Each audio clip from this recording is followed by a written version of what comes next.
Alright, we got the Motohorn all unboxed here. We're going to install it on a 25 GMC Sierra. And we'll see how it goes.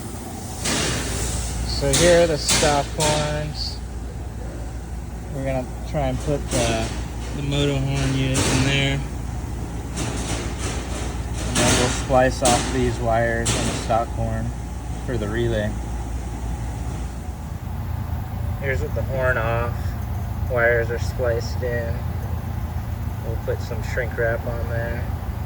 And these wires are to trigger the relay supplied. We'll get that all hooked up.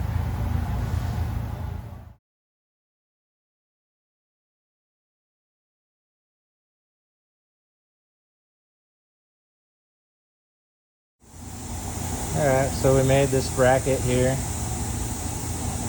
to mount it.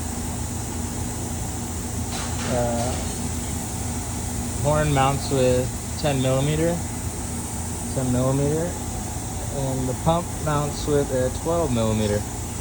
We put the relay on the stock bolt for the stock horns, spliced in.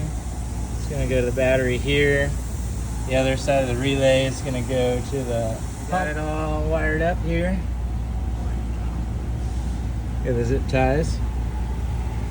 Take a video to the helpers. Here's the pump. Relay. Pretty good. Horns tucked in there.